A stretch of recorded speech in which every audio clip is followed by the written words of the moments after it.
Юль, привет.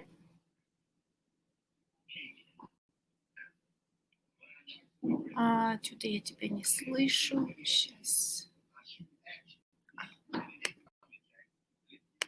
Алло.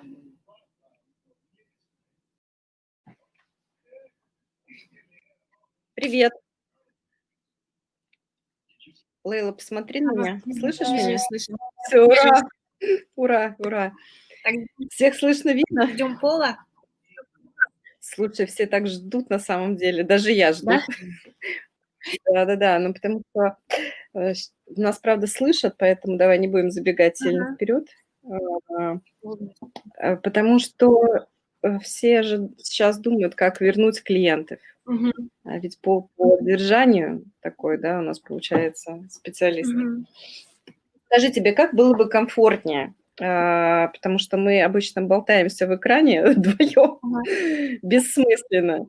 Может быть, ты же знаешь вопросы, которые там задать, Я то есть пока я что фитнес не представлю. делаю. Хорошо, ладно, как скажешь. Мне так спокойнее. Ладно, это хорошо. Как погода у вас У там? нас жара нереальная. У нас под 30. Счастливые А у люди. вас? А мы тут плаваем. У нас Мы тут плаваем. нереально. Нас затопило так, что вообще, ну, то есть без шансов. Ну, пусть сегодня связь, я смотрю, у Да. нас хорошая. Мария, привет. Мария. Мария, Москва. Мгм. Мария, ты та Мария, про которую я думаю? Да, да. Коллег, ну, конечно, Машуня. Да, Маш, привет, привет. Пока все собираются, у нас целых 11 еще минут. Спасибо вам. Спасибо Лейле. Мгм. Тут уже, знаешь, Маша, Лейлу поднимаем рано. Ну, не, я в это устаю, да. Ты знаешь, очень вот помогает даже. Мы сами слушаем, когда по четвергам какой-то опыт, уже, знаешь, как-то забегая в будущее, там Мгм. смотрим, ну неужели там правда клубы будут открыты, и все будет как прежде, все будет хорошо. Да нет, ты знаешь, так вот у нас, конечно, беспорядки, но вчера мэр сказал, что в понедельник Нью-Йорк, город, Сити, да, Манхэттен, открываем. То есть это все без изменений. И, конечно, с этими беспорядками, знаешь, вот вам причины хорошего пособия по безработице, да, потому что люди сидят Мгм. дома, ни хрена не делают, и агрессия накапливается. Это же гопота выходит, это же гопники, это не протестанты, это гопники. Вот, и сидят дома, пособия получают, агрессия накапливается, и вот вышли, и все весь Нью-Йорк разгромили. Это ужас, вот без слез невозможно смотреть на Нью-Йорк, как все заколочено, все витрины заколочены, как и это гопота вся, и все забыли про вирус. И что интересно, что нет вспышек, то есть они же все вместе, вспышек нет, то есть я думаю, что вирус действительно очень ослаб. И, ну, вот у нас таким образом была проверка и подготовка к открытию. Вот вчера вроде не было уже проблем таких, но засыпаем под вот звуки вертолетов и сирен. Жутко было очень. Слушай, ну, мне кажется, это все затихнет по факту. Там, ну, сколько это может продолжаться? Народ Уже должен выйти на что? работу. Вот что. Да, Они должны чтобы было прекратить чем. выплаты по безработице. Народу надо выходить на работу. Все уже, ну, все и так уже друг друга перезаражали, если уже заразили. Поэтому пусть лучше в бизнесе все, но вот поэтому в понедельник, надеюсь, у нас, правда, только стройки откроют и стройки, что-то еще, какие-то странные у нас очередность, но я думаю, надеюсь, что сокращать будут фазы. То есть сейчас губернатор говорит, что 2 недели каждая фаза, но мы откроемся на неделю раньше. Должны были через неделю, а вот даже сдвинули на неделю раньше. Поэтому это хорошая новость. Ну да, всем пора работать уже, честно говоря. Действительно, люди засиделись, и Засиделись уже. Вот у нас у нас, знаешь, как бы нету, ну, конечно, такого, но все равно, ты знаешь, когда все только началось, даже в Москве фиксировали статистику, причем отбирали прям, ну, продукты. Отбирать продукт, Мгм. ничего, не деньги, ничего. Мгм. То есть, по факту это не такие непрофессиональные нападающие, да, вот, собственно, ну, Ну, у нас, знаешь, как еще бы. как, вот я ехала в такси позавчера, и я еду Hell's Kitchen, да, то есть это вот 9-я авеню и 50-я улица. У нас же месяц Прайда идет, этот LGBT месяц, в Мгм. конце парад будет, в конце июня.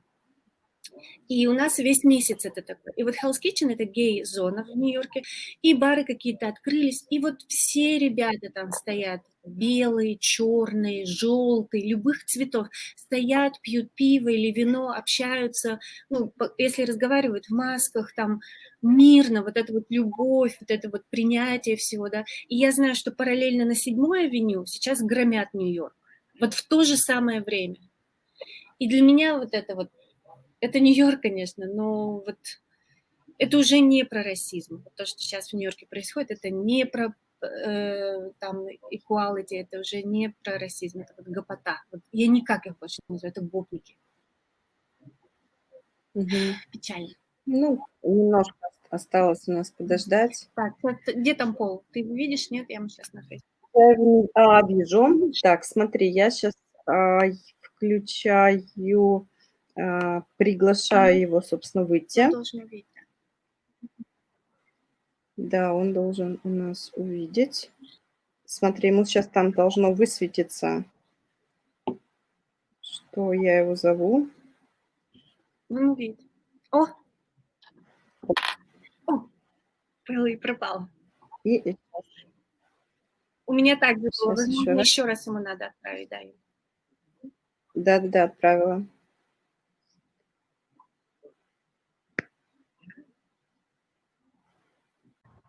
Что надо подождать немножечко. А нет, вот. Ура! Hey. Hi, Dr. Bedfrod. Good morning, good Good afternoon, morning. good evening. Good morning. How are we? You good? Can you Лейла, ты слышишь? hear me? Hear me?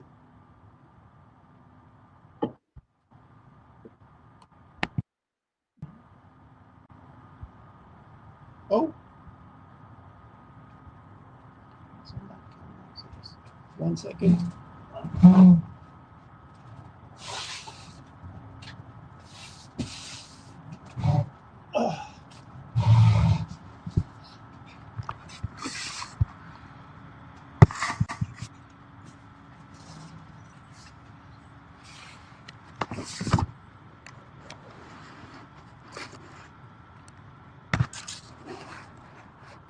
That's better.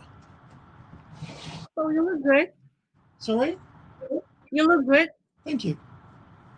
You always look beautiful. So I'm just an old bald Так, man. ну что, Where are все друг друга. you? Oh, what's going on?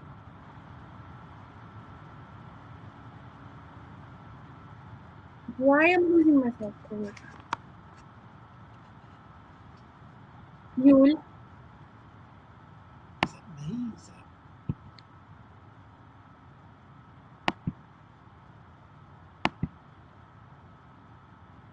Please come back.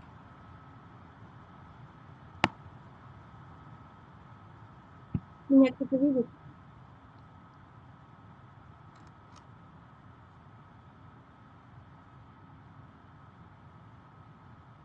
Hi, Paul. I don't know what is going on. Paul, can you hear me? Okay, so if I talk, I can see that my bar's going up and Yeah, down, but I I don't can know if hear. you can hear me. Can you hear me? And right at the moment, oh, you've come back. I can see. Юль, Макс, прям So the вырубает. view keeps switching on this end. The view keeps switching from Layla like this.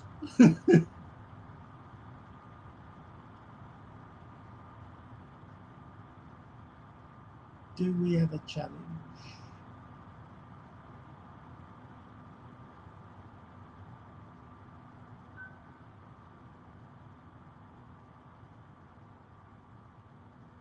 I think every time I attempt to go to Russia in any format, it fails. Can you hear me?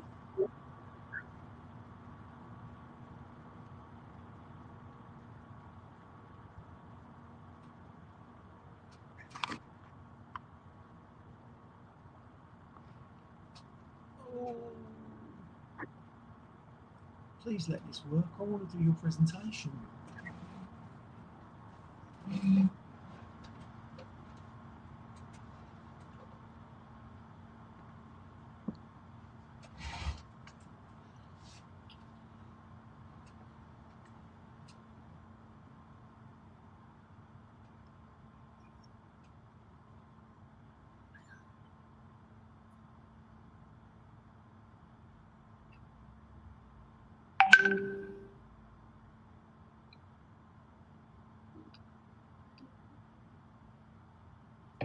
Алло.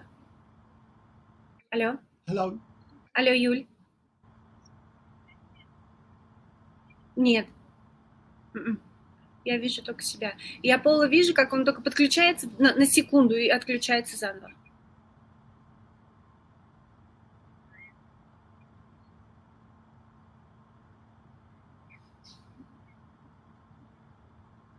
Угу. Давай, ага.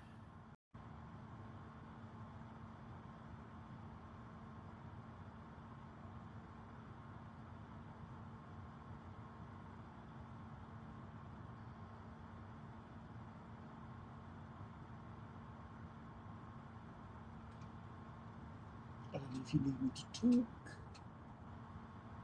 I don't know whether you can actually see me.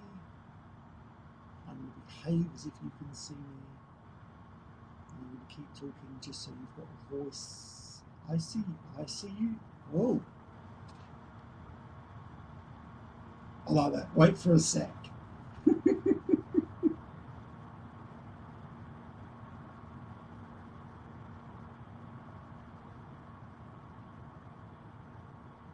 So if I sit here and I start eating my chocolate,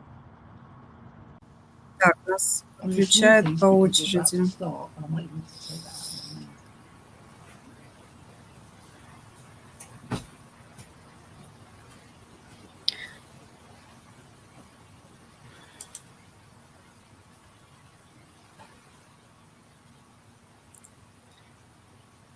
Нет, не получается. Пока, коллеги, чуть-чуть терпения, решаем вопрос. Нас подводит сервис наш замечательный ProofMe. And then you're away. And looks like you're coming back. Лейла, попробуй включиться. Нет.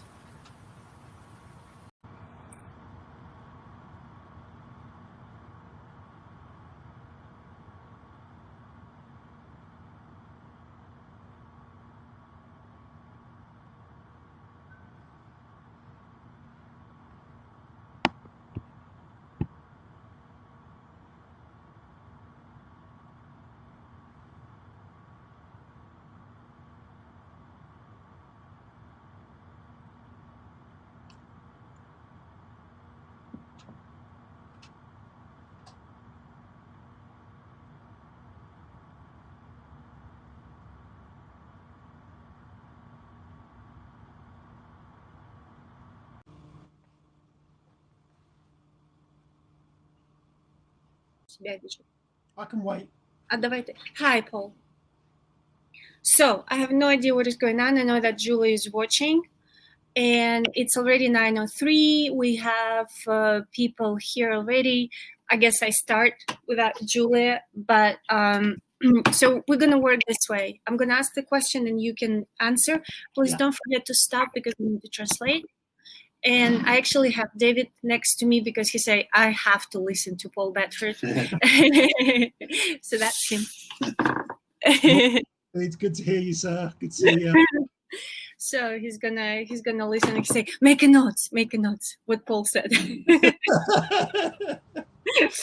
And so we were a month ago we were talking about how we were closing and all that stuff. So right now we want to talk how we're gonna open. Russia is on the stage of opening, except Moscow. There's so many confusion right now in Moscow, exactly, like how they're going to open, a lot of requirements, a lot of limitations. And New York is not open, like New York is opening on Monday. But we're going to talk about Russia today. And of course, since you have business in China and in Europe, so you have a very broad information what is going on. So let's just start with what is going on right now on both markets, what you see. Let me translate this to the Russians so they know what I ask you. Доброе утро, добрый день у вас. Юля вот у нас, я надеюсь, она нас смотрит, мне нужна моральная поддержка.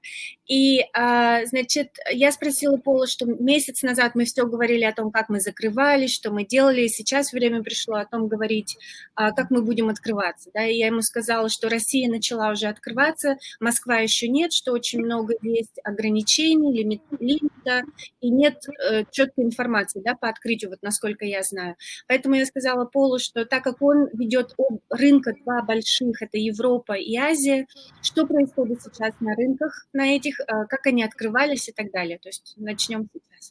Okay. Right. Ready? Yeah. Okay, so in countries that are open, what we've seen is customers are returning. There are certain customers who feel more resilient, who never felt like they were ever going to get the coronavirus. They were back in on day one, particularly all those people who want to do strength training. Well, hold on a second. I have a very weird sound. Do you hear me okay? Say that again. I have a very weird noise. Like I can't really hear you. Hold on. Let me see if I can put the headphones. Maybe better. I can't hear what you're saying. Sorry. Okay. Hello? Try again? No, that's a very weird sound I have. It's a weird sound. Let me see if I plug in my headset, whether it's from my microphone. Yeah, it's a weird noise. Can you speak for me a second? Oh my God, yes, so much better. No, Yeah. I can't hear Okay, anything let's on do that. Oh. Sorry, David. No, I can hear you. I don't know what to create in noise. 1 second.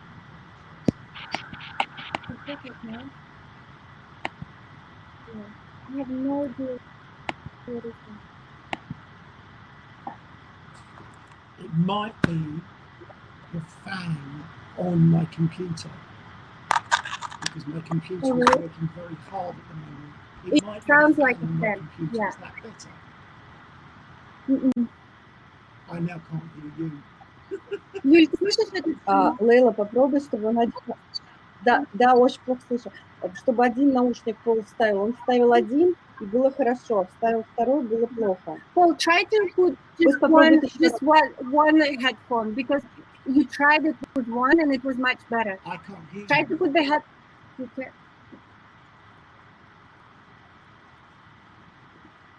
Так, коллеги, сейчас мы все наладим, все исправим, все у нас будет хорошо. Немножко пруфни нас подводят, но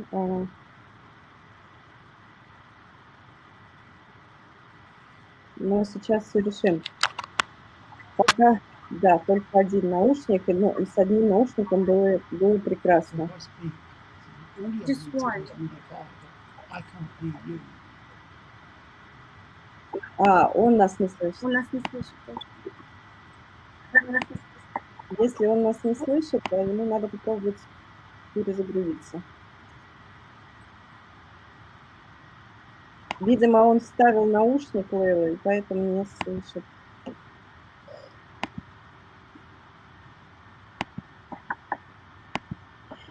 Знаешь, что я еще, Лейла, думаю? Я сейчас исчезну третий, потому что я не могу немножко вас подгружать. Поэтому сейчас давайте постараемся... Марина, мы решаем вопрос. Как вы видите, мы здесь просто без дела не сидим. Все ждем. Поэтому смысл есть, но технически сервер крутит. Can you refresh this site? See, I've got your audio really high, but it's not showing. Just refresh it. Okay.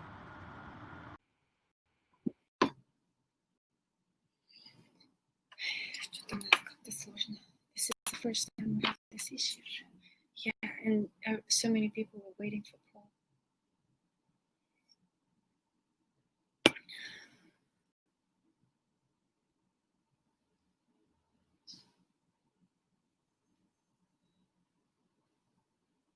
Меня слышно, видно сейчас? Кто-нибудь напишите плюсик. And I can hear you. Okay. Paul? Can I hear you? Speak. Yeah. Can you hear me? Yes. Okay, let's go. Let's Yeah. go. I don't know what. It's just, I'm coming it's so closer. fast. Okay, start from the beginning. Okay. In countries where clubs are already open, the first type of customers who've come back have been all the strength training customers. They've been the ones who want to lift weights and use machines because they've had such limited ability to do that. Mhm. People who are doing cardio are coming back less. And you can expect to see in some businesses in the first week, not the first day. The first day is not a very good indicator. Yeah. But in the first week, you can expect to see somewhere between 40 and 70% of your customers visiting your business. Okay, from the regular 40 to 70% of customers, or 40 to 70 from regular usage? Yes. Yeah, because they've been so, because they've not been allowed to visit, you get a big influx in the first week. Mhm. The second week is not as busy. Mhm. Okay. You get a peak and then it drops off, and then suddenly it starts to climb. We've not seen more than about 70% of the customers returning. Okay, let me translate this. It's very good. Значит, то, что Пол говорит, сейчас мы видим уже возвращение клиентов в клубы, да, и я пока не поняла, по какому рынку он это сказал, там не было звука, но на первую неделю, в первую очередь возвращаются клиенты, которые обычно использовали силовые тренировки. Это связано с тем, что у них не было такого доступа, не было возможности продолжать эти тренировки в домашних условиях, поэтому они возвращаются сразу же. Те, кто обычно делают кардионагрузки, кардиотренировки, они не так быстро возвращаются. И по статистике в первую неделю возвращается от 40 до 70% клиентов, то есть это не регулярных посещений в прошлом, да, а именно 40-70% существующих клиентов возвращаются в клуб в первую неделю. Во вторую неделю идет падение. То есть вот в первую все счастливы, прибежали, во вторую потом идет падение, и он говорит, все равно где-то в среднем 70% клиентов возвращаются в клуб вот в течение следующих первых недель открытия. Okay? Okay. Now, I think what you have to look for, there are three general types of customer. The ones who come in on the first day, I'm calling them superheroes. Because they don't think that anything's going to affect them. Yeah.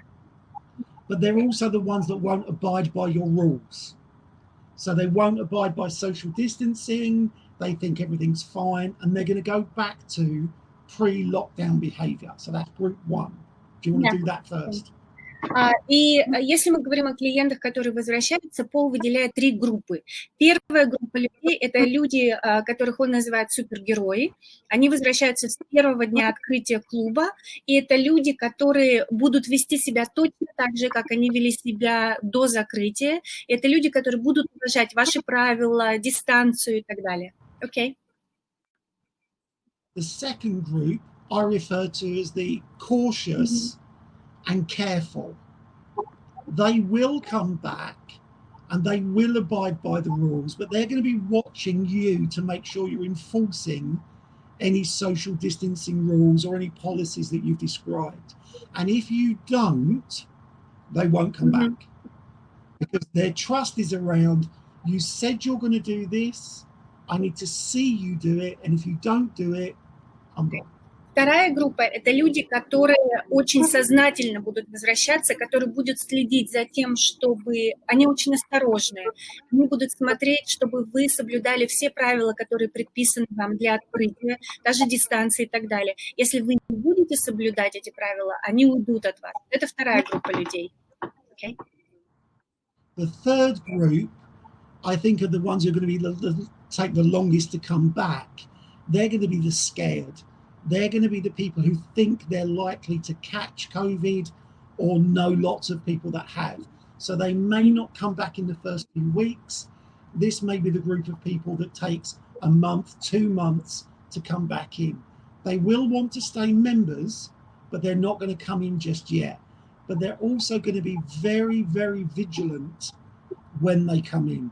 They're going to have gloves on, they're going to have masks, they're going to self-protect and expect you to protect them. Okay. И третья группа людей – это люди, которые не вернутся сразу же не побегут к вам в клуб, они придут в течение месяца-двух после открытия клуба, и они будут очень строго следовать правилам, и этого же они будут ожидать от других и от клуба.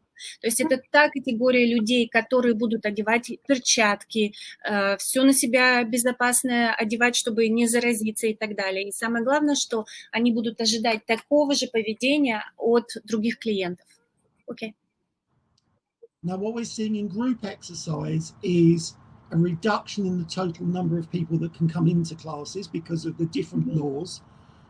Here in the UK, all group exercise at the moment is being done outside because they can't do them in the clubs, and they're restricted to 1 instructor and 5 customers.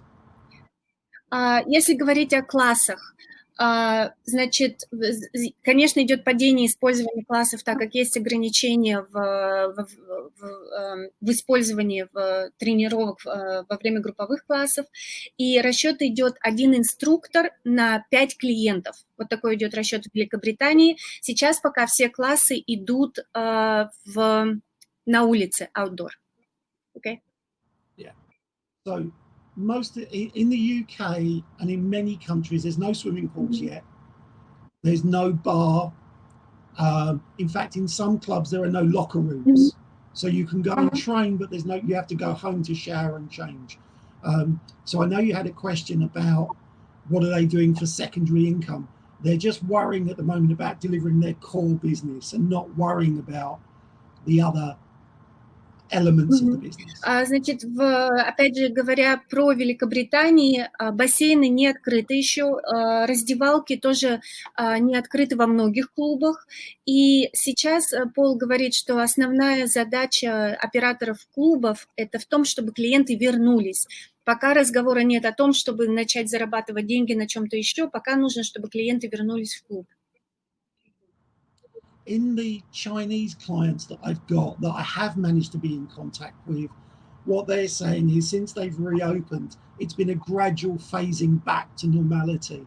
And apart from social distancing, almost the club's behaving the way it did before lockdown. Если говорить про азиатский рынок, то сейчас они уже открыты давно, и они возвращаются постепенно к нормальному режиму, и там все достаточно хорошо. Paul, how long they have been open since?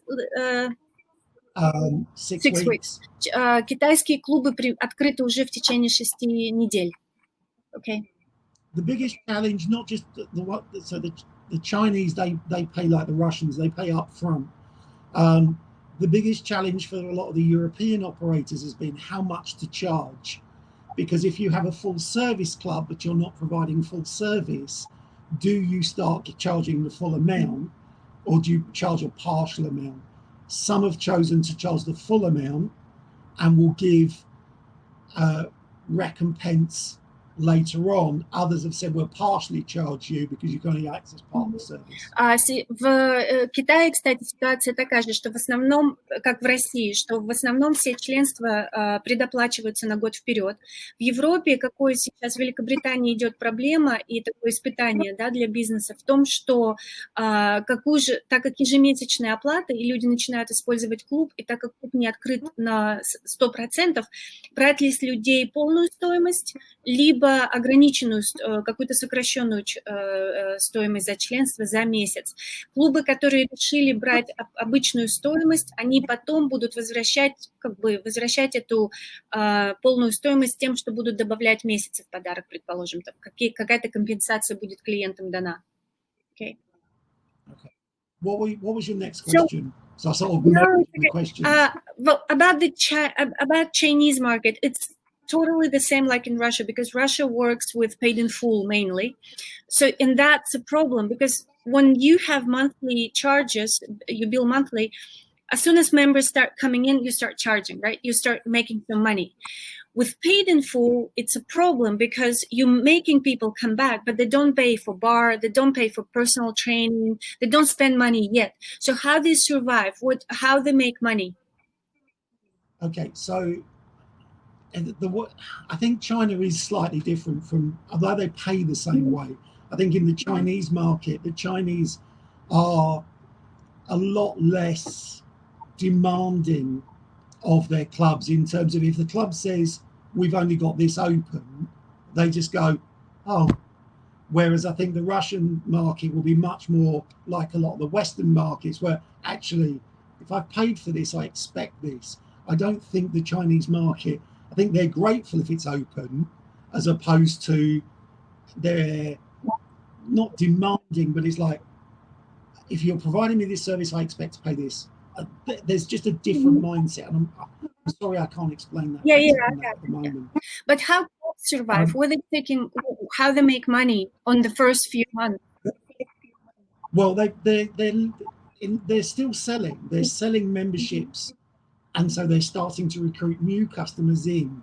And there is a certain level of influx of new customers because of the benefits of being fit and healthy is protective against coronavirus. So they are seeing a little bit of that, but not a mass rush. So they're starting to pick up their sales at the same rate that they had beforehand, of the types of people that were going to come and join anyway. Значит, что я спросила у Пола, что если говорить про китайский рынок, да, так как в Китае в основном оплаты идут на год вперед, и я спросила, как же тогда клубы сейчас выживают, даже если клиенты возвращаются, нет продаж дополнительных услуг, то есть как клубы выживают, клиенты возвращаются, но продаж нет. И он сказал, что постепенно идут продажи новых карт, клубы нет, я еще спрошу еще раз, но насколько я поняла, скидок на клубные карты китайцы не делают.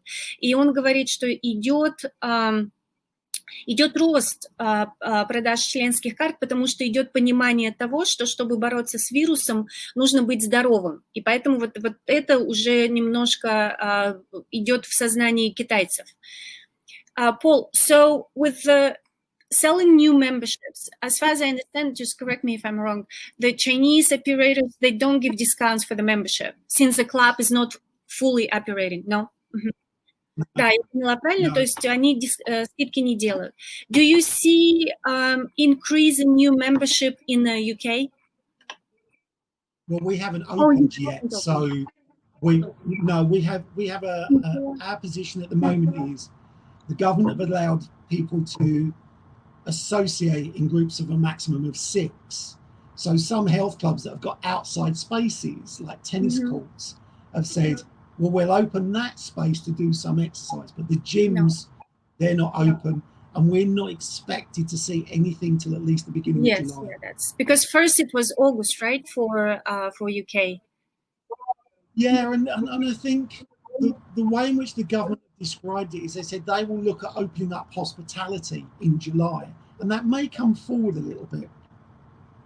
Health clubs have assumed that they're in that group, but I've not heard any government minister say health clubs will open from this date.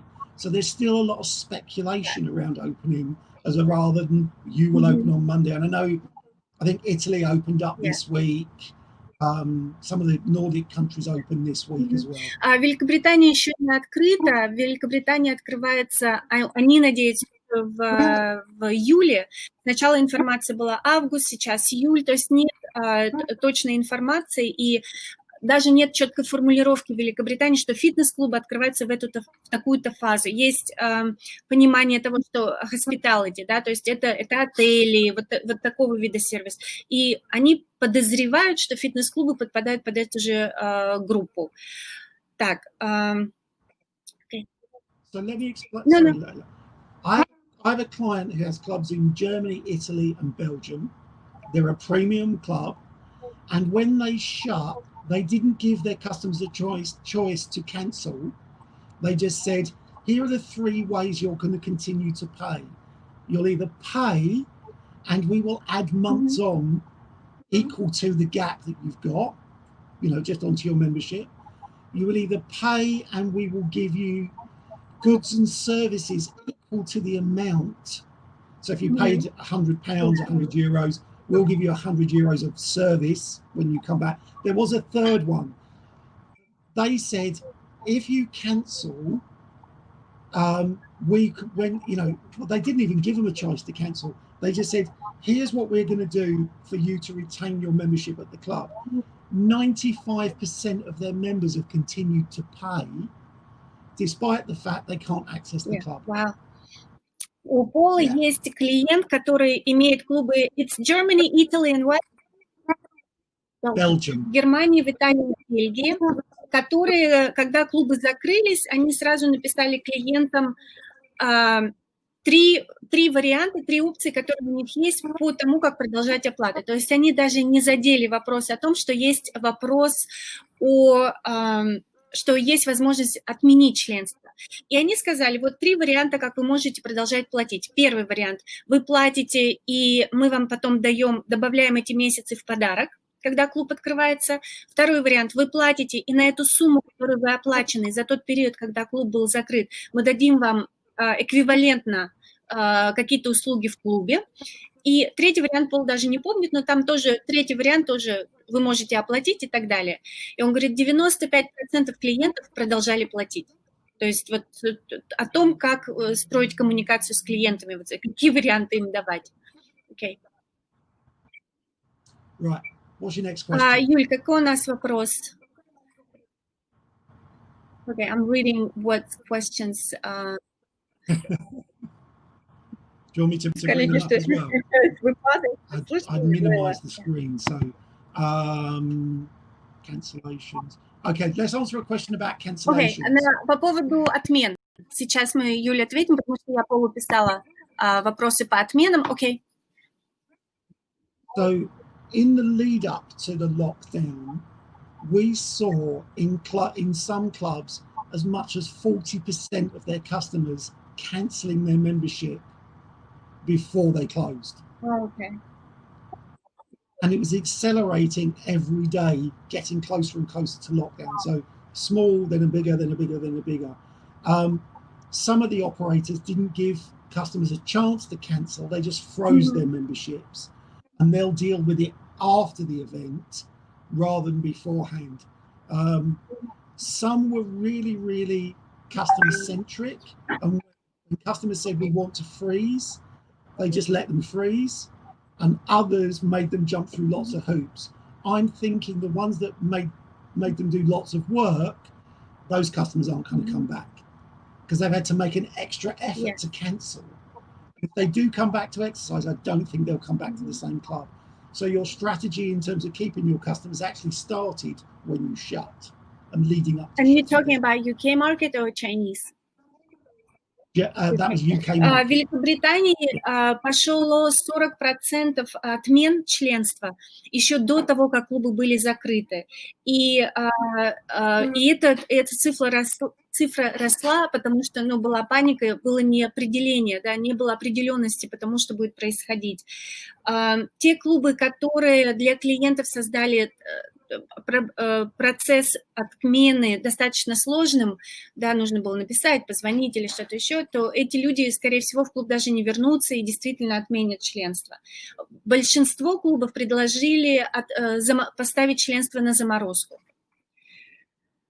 Okay, we have a question there from Andrei Siran. Andrei, let me translate the question. What is your forecast for retention rates in the future? Will we increase? Андрей спрашивает, какое у вас видение на процент продления в будущем? Будет ли он расти или будет падать? Okay, so what was the question? I heard it in Russian. It's in English, the last one. What is your forecast for retention rates in the future? Will they increase or decrease? I think retention will go up, but I think volume of customers will come down.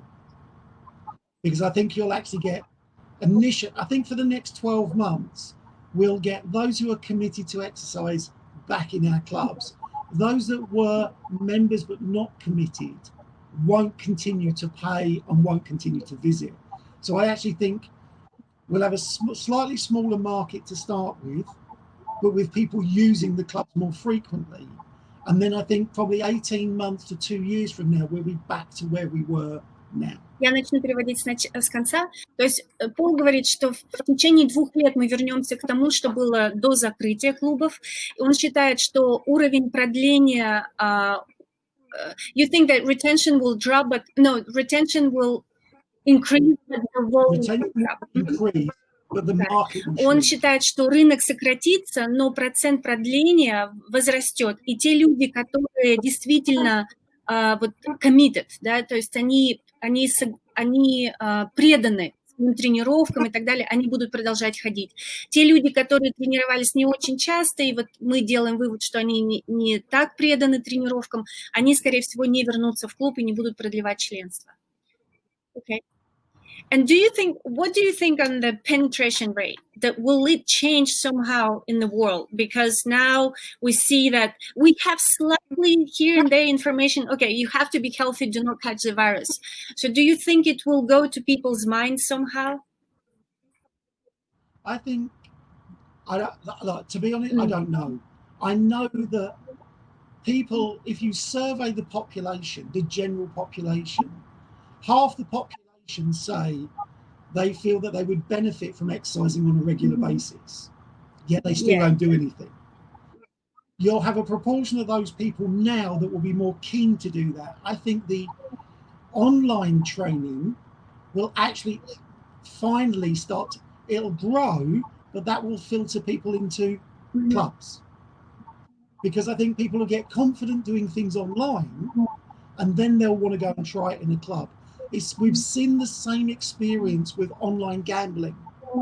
People who learn to play poker online now go to casinos because they learn how to play poker online and they feel confident going to casinos. In the past, people didn't go to casinos because they were worried they would lose all their money because they didn't know what they're doing.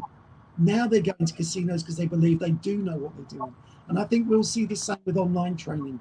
People who do online, some of them will come across to the real world clubs.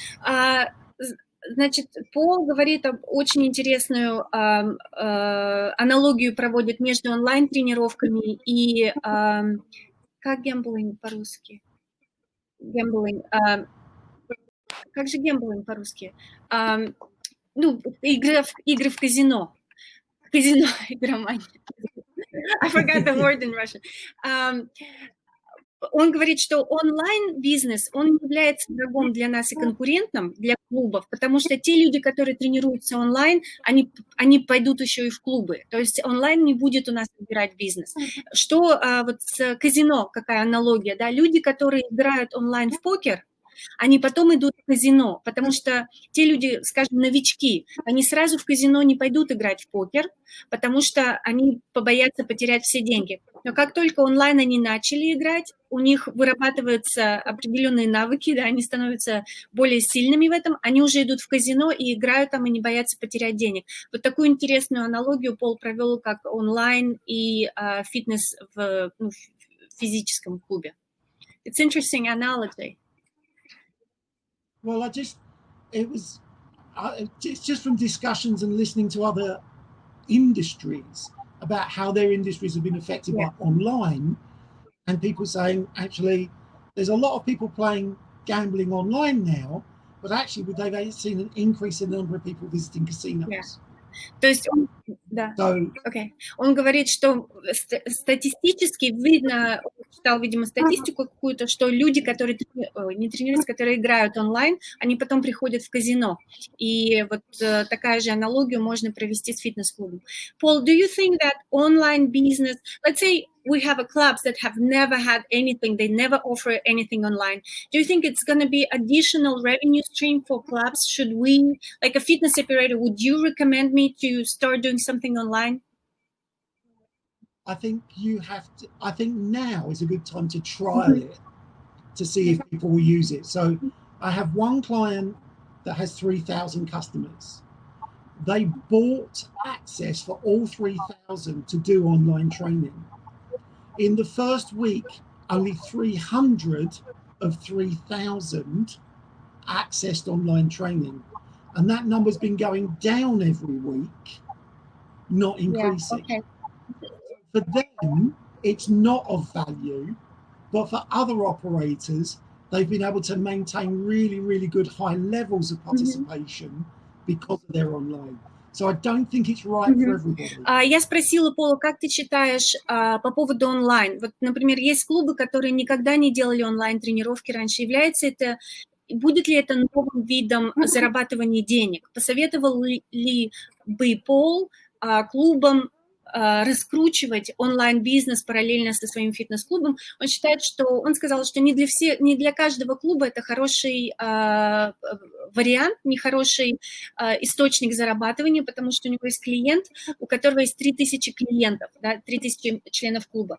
И когда клуб закрылся, они получили доступ на платформу и стали делать все классы и предоставили этот доступ всем 3000 клиентам. И в первую неделю 300 человек из 3000 использовали этот доступ, и потом каждую неделю был спад.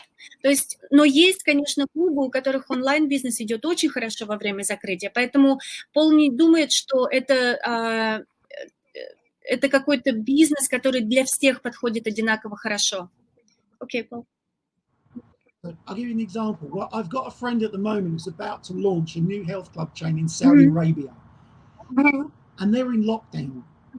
So what he decided to do was launch his business online through online training to the whole of Saudi Arabia, not just where his clubs were. So he's grown a very big market already. And as soon as they come out of lockdown, he will then offer the option to actually go to a club and do the workout as well. And so I do think we're going to see hybrid models. Some businesses are going to create their own. Some people are going to stream other people's. But I do think there will be some businesses that don't need it at all because it's not their market. You know, Peloton have studios, but they don't have clubs. Or they have a studio you can go to. I think there'll be clubs that don't need online, and there'll be clubs that... С другой стороны, у него есть клиент, или это друг, он сказал, в Саудовской Аравии, вот он собирался открывать клубы, и их закрыли, случился кризис, он решил сделать открытие как бы своего бизнеса, запуск бизнеса через онлайн. И он сделал онлайн-тренировки и открыл их абсолютно всем, то есть не только вот в локации своих новых клубов. И у него очень хорошо это пошло. И как только клубы откроются в Саудовской Аравии, он предоставит доступ в клубы вот для этих клиентов, которые подписались онлайн. Поэтому, опять же, у кого-то это работает, у кого-то нет. Paul, we have a question. So what do you think, like your advice for Russian fitness operators, what can they do to make sure that most of the clients will get back as soon as possible when they open? For me, then it's about communication. They've got to be communicating with their customers, what I call routinely. So they send a message same day, same time each week. So it's not ad hoc messaging. They get used to Monday afternoon, I get a message from my club and the club tells me. You have to communicate with the customer what changes you've made and how that's going to affect the experience. The other thing that I'm saying to all of my clients is you must be agile, because what you think is right on day one might be different on day two, so you might set rules, but you need to tell your customers, these are our rules at the moment. They are subject to change. Okay, got it, good point. Пол говорит о двух вещах вот на этот вопрос, какие советы может дать Пол по возвращению клиентов в клубы. Первое, конечно же, коммуникация с клиентами. И это не только там раз в месяц, да, вы отправляете. Вы должны создать привычку у клиентов. Например, каждый в понедельник я, клиент клуба, получаю имейл от своего клуба. И вы должны говорить им все, что вы делаете, как вы это делаете, как вы чистите, какие меры вы предпринимаете. Поэтому вот эта коммуникация, она очень-очень важна с клиентами, и она должна быть регулярной. Вот это самое главное. Второй важный момент. Вы должны быть гибкими. То есть и вы должны это говорить клиентам тоже. То есть если вы высылаете сегодня, вот мы такие меры принимаем, но возможно какие-то изменения, потому что у нас каждый день меняется, да, нет прописанных правил по тому, как себя вести во время вируса, и мы получаем много изменений, в том числе вы от своих госорганов. Поэтому имейте в виду, что всегда говорить, что это может измениться там, в какое-то время, но вот эта коммуникация с клиентами, она очень важна. Окей. Now, once the club is open, the things that I think are going to be really important, lots of pictures of people visiting. So you've got this social proof, testimonials from people saying the club was cleaner than I even thought it would be. You want people talking positively about their workout. Oh, it was so good to come and work out today. I feel so great. So you want to capture lots of positive emotions from customers who visit and share that with your client group so they can see that people are coming back in and using clubs. They will need that social proof. Okay.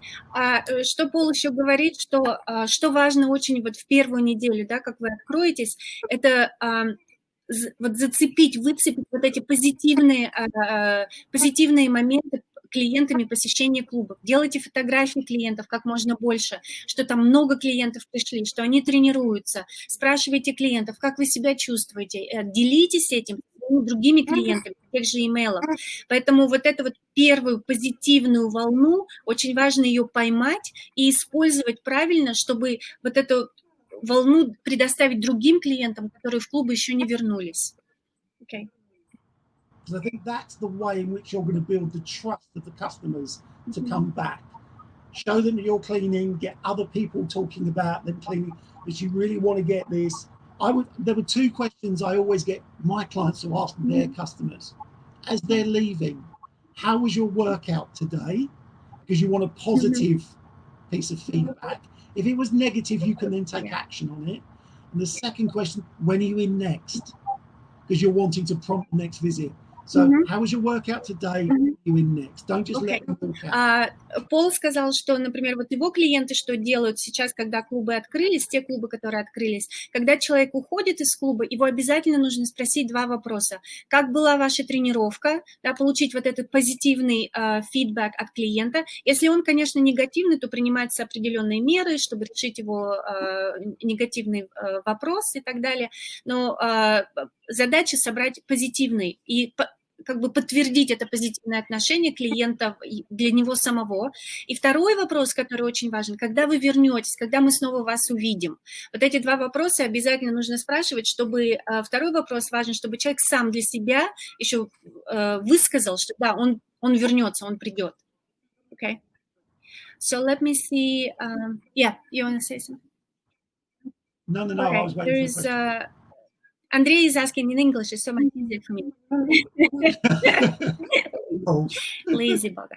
Okay, so what tools would you recommend for retaining members in the near future? Which digital solutions are actual now? Let me translate it into Russian. Андрей спрашивает, какие инструменты вы бы рекомендовали для удержания клиентов в будущем и какие цифровые решения сейчас актуальны? Okay, so I don't know if this product would be available in Russia, but the one that I'm recommending to all my clients is a product called Coach AI. Coach AI is only designed to encourage your customers to visit. It sends messages every day to your phone as a prompt for you to do activity. That sounds very basic. It's very, very sophisticated in the way it communicates. And we've seen visit frequency increase by 25% in a big health club chain in Australia just by deploying this. Can you say Coach AI? It's Coach. No, it's Coach, as in a football coach. AI, artificial intelligence. Yeah. AI. And they're got it. Yeah. Okay. AI. Got it. Yeah. It's a brilliant product. Wow. And it doesn't have to integrate with the club software system. It stands alone. We put it into Fitness First in Australia just by sending emails to customers. And the customers who downloaded it started visiting 25% more than customers who didn't download it. And what type of messages people get? Like, can you add the customer? Well, because of the way it works, it sends you a message. If you reply, it talks to you.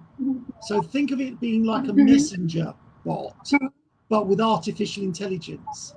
So if you talk it in a certain way and say what you like, it will talk back to you and encourage you to do that. And it recognizes when you have trained, when you haven't trained. It congratulates you for workouts. because it knows where you are and it knows what you've been doing. It's a very, very clever piece of technology. And you can set it up and leave it. You don't have to maintain it. It looks like. Okay, big brother.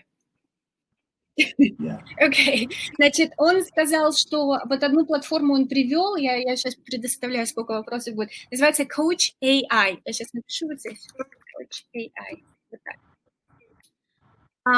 Right? Can you see what I typed, Paul? Can I?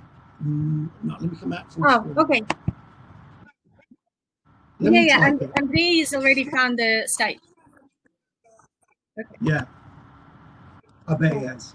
Значит, пока Пол набирает, Coach AI, они ввели... Yes, thank you. CAO. Oh, that's my typing. Так. Андрей написал правильно, он Пол ошибку сделал. Значит, Coach AI, они ввели эту платформу в Австралии в клубах Fitness First, и очень работает хорошо. Это платформа, это мессенджер, как, типа такого, который посылает напоминание тому, что вам надо тренироваться. Имейл отправляется клиентам и предлагается им подписаться на эту платформу, и ничего уже клиенту делать не нужно. То есть платформа сама высылает ему сообщение, что ему пора тренироваться и так далее. Все это делается за счет того, что она считывает, когда вы в клубе, когда вы не были в клубе и так далее. Те клиенты в Австралии, которые подписались на эту платформу, увеличилось количество посещений на 25%. Вот это одно из digital solutions, таких цифровых решений, которые Пол увидел вот хорошие результаты от использования сейчас. Okay. So that's the simplest one. And I think apart from that, you just need to use a combination of good communication through your digital channels and your staff. Now is the time that everybody should be saying the same thing. You can't have a member of staff going, I don't know, to a question. Everybody needs to know the answers. And I think that's what is that reassurance and confidence that customers will want. And once they've got that, they'll just come back in their normal way. It's those first, I think, 2 weeks, 6 weeks where you have to rebuild the trust. I use this expression. It's hard to build trust. It's easy to lose it. It's almost impossible to recover it. So you need to think about ways of building trust in your customers in the way that you're running your business. Пол говорит о том, что сейчас очень важно построить это доверие снова, да, как с клиентами, так и с сотрудниками. Доверие вот это с клиентами очень тяжело построить, очень легко потерять и невозможно восстановить. Поэтому даже если, когда мы говорим сейчас о наших сотрудниках, важно, чтобы все были на одной волне, на одной странице, да, то есть добивайтесь того, чтобы не было ситуации, когда ваш сотрудник говорит, я не знаю, с вашими клиентами. Они должны быть натренированы, все звучать одинаково, у всех должен быть доступ к информации, и все они должны говорить одинаково, предоставлять клиентам одинаковую информацию. Это очень важно. Okay. И еще важно, что Пол сказал, он сказал, что so you say that the difficult will be up to 6 weeks, and then yeah, if you can get them through the first 6 weeks, it's a bit like normal onboarding. You get a customer to start. If you look after them for the first 6 weeks, they're more likely to stay. И Пол говорит, что первые 6 недель будет немножко тяжеловато, нужно пережить вот эти 6 недель. Это точно так же, как вы делаете онбординг, да, новых клиентов, когда они приходят, и вот первые 6 недель вы очень много внимания им уделяете, разрабатываете у них эту привычку посещать клуб, таким образом обеспечивая, что они вернутся и продлят членство в вашем клубе. Вот точно так же сейчас мы идем через весь этот онбординг снова, и вот 6 недель. Okay. Okay. And you can tell Alexander that I got his Александр or Андрей? One of the Alexanders that's listening. Александр какой-то отправил. On which platform? WhatsApp? LinkedIn. Okay. Да, Александр какой-то отправил Полу сообщение, Пол получил на LinkedIn. And I will respond. И он ответит. Okay. Вопросы. Так, давайте посмотрим. Let me see what kind of questions we have. Yeah. Alexander said thank you. I guess. Okay, so question from Anna. Член клуба. Если член клуба на вопрос, когда вы вернетесь, отвечать. So it's a customer service question from Anna. For example, how would you say that when members say, when you stop asking members for the gloves and the mask, when everything will stop? So how would you work with that type of comment with a member? Well, if the customer's asking that question when it's all finished, I would personally, I would say we will take guidance from our government. We will take guidance from the medical profession, and we will take guidance from the government. That would be my position on it. And I don't think it should be at the individual club level going, we've decided. I do think it will fade. I do think it's my own personal opinion, 18 months from now, there'll be some changes we've had to make in our businesses, but I think most of our businesses will be back to how they were before lockdown. Yes, I'd do the same. Если честно, Пол говорит, мое личное, я отвечу, Анна, сейчас на вопрос, как Пол ответил, но вот в конце он сказал, что мое личное мнение о том, что будет через 18 месяцев, да, бизнес немножко в чем-то изменится, какие-то будут новые требования по чистке оборудования или клубов и так далее, но в основном клубы будут все точно самое, точно так же, как было раньше. Через вот 18 месяцев он берет вот это время, он говорит, где-то так. По поводу вопроса Анны, важно, чтобы ваши сотрудники отвечали, что мы будем смотреть за рекомендациями госорганов, органов города и так далее. То есть не должно быть такого, что мы решили, наше руководство, наша администрация решила, что мы это отменим тогда-то. Вы все равно должны следовать предписаниям госорганов и точно так же просто отвечайте клиентам, что вы ждете указаний от госорганов. Андрей is asking,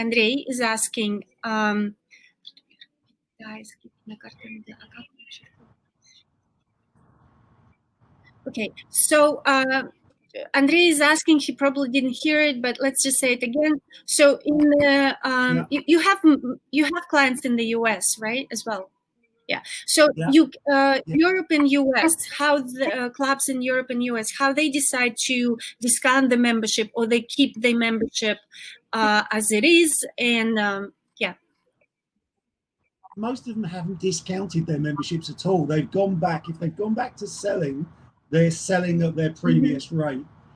What they're struggling with, and I don't think anyone's found a simple solution, is if they've only opened part of their business, how much do they charge? And some of them are charging 70% of their monthly dues, and others have just gone back to charging 100%. If that's the question. But then in this case, current members might be complaining because they pay full price and the new members paying 70%. So that... No. The 70% is for the existing members who are coming to reduced facilities. They're selling at the same rates. Значит, Пол говорит, в основном цены вот по Америке и по Европе, у него есть клиенты в Америке также, не меняют цены на членство. Но есть клубы, которые из-за того, что клубы открываются в ограниченном доступе, существующих клиентов берут только 70% членства. Но кто-то берет полную стоимость, и, как правило, потом предлагается что-то им там месяц в подарок или что-то еще. Okay, so let me see. We have 5 minutes left, and let me see if there are questions. What Antosha Baboshin is asking, what do you think about, like, your opinion on EFTs, like monthly billings or paid in full? Like, if you would have a club, how would you charge people? Both. I'd have both. I'd have both choices, and I always say that to people because some people can afford to pay up front, and so for the membership of the club that I go to, they don't allow me to pay in full. But I would pay in full on joining because I can afford it. Now I pay monthly.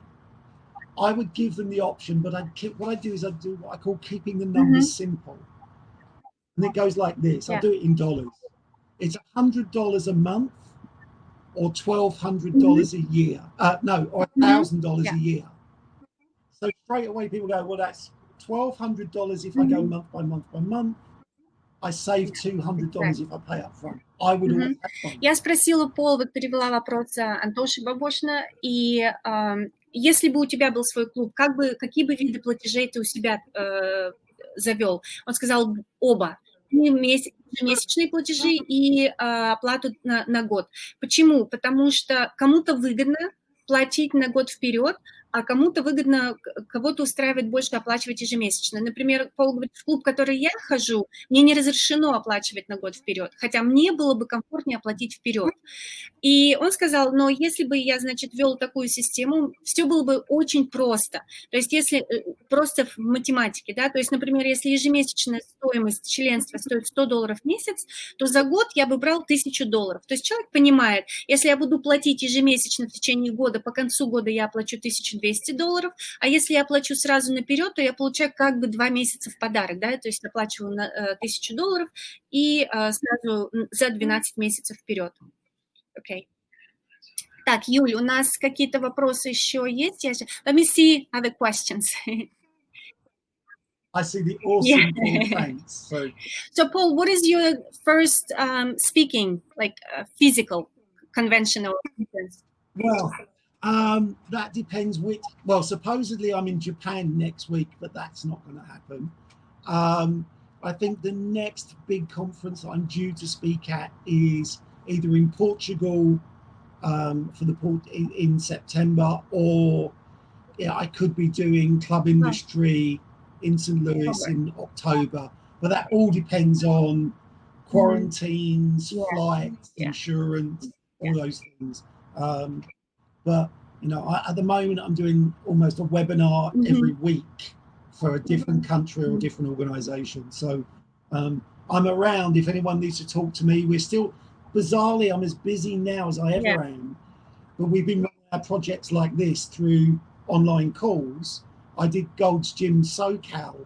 We did a whole retention strategy for them online. And we did all the workshops with all their team online. So I don't think I'll be traveling so much soon, but I haven't stopped working internationally, which has been great. Я просто спросила у Пола, где его следующая конференция, вот физическая, да, куда он планирует полететь. Он сказал, что в сентябре, скорее всего, будет Лиссабон, и в октябре клуб индустрии будет здесь, в Америке. Но он говорит, что он доступен для общения, если вы хотите с ним общаться, он все делает онлайн. И так, сейчас вопрос, если... So Paul, question, we have like 2 minutes left. Do you have information what limitations are set for UK clubs for reopening? They've not described. Нет, у него нет по Великобритании еще о том, как будут открываться. So another question from Anastasia. So what do you think the first wave of members that are coming back to the club, what they're coming back for? You already, in the very beginning, you said about the strength. Yes, Anastasia probably didn't. Strength. Anastasia. Strength, and I would say that sense of I'm going back to my club. So there will be people doing cardio. I don't think there'll be people doing group X, but I think a lot of people will be going back going, I want to feel normal again and go back to my club. But all the strength training people will want to be in lifting weights. Анастасия, вот Пол сказал в самом начале, сейчас еще раз дополнил, что первая волна вот этих клиентов, которые будут возвращаться в клуб, это те, которые делали силовые тренировки. Вот они сразу же прибегут в клуб. Затем у людей будет вот это другой посыл, да, позыв такой у людей вернуться в клуб будет то, что я хочу снова чувствовать себя нормально, я хочу в свой клуб. Вот это тоже будет такой мотивацией для людей возвращения в клуб. По доп. Услугам мы разговаривали, но давайте я еще раз прошу. About the additional services, like what's going on with personal training, juice bar, you said that juice bar mainly closed. Personal training, again, we don't know within clubs because we haven't got our clubs open. A lot of the personal trainers are now either doing training online or they're doing it in parks and open spaces. You know, there's a lot more of that going on. The quality of it is really poor, but the volume is really high. По поводу доп. Услуг. Персоналки сейчас в Великобритании идут, но они идут все аутдор, и, как правило, качество таких тренировок очень низкое. Пока другие доп. Услуги тоже нет пока информации, потому что клубы открываются, джуз-бары не открываются, бассейны не открываются, как правило. Поэтому пока ждать результата от доп. Услуг, продажи доп. Услуг нет возможности. Единственное, какой доход, да, который у вас может быть, это от начала продажи членства, который вот в Китае начало уже расти сейчас. Мария, по Эрси мы ждем сейчас информацию по подтверждению всего, да, все планируется, это будет европейское, я сразу сделаю всем рассылки. Юль, последний вопрос или как у нас? Да, если возможно. One more question, Paul. Именно про ошибки. Ну, может быть, там 2-3 типичные ошибки при открытии, вот на что нам, на какие грабли не наступить. Well, your advice and how, like, what typical mistakes clubs do when they opening, like a couple of mistakes that you've seen? Some of them, you need to think about your restrictions and walk through them, because listening to some of my clients and some other operators, they've been too restrictive. When they've designed it, they say you can't do this and you can't do that. And then when they actually, people won't come if we make it too restrictive. So you have to have a little bit of flexibility and that ability to change based on the amount of customers turning up. It goes back to that being agile in your approach. Очень важно находить границы, да, когда вы открываете клуб, не ставьте слишком много ограничений, будьте тоже логичны.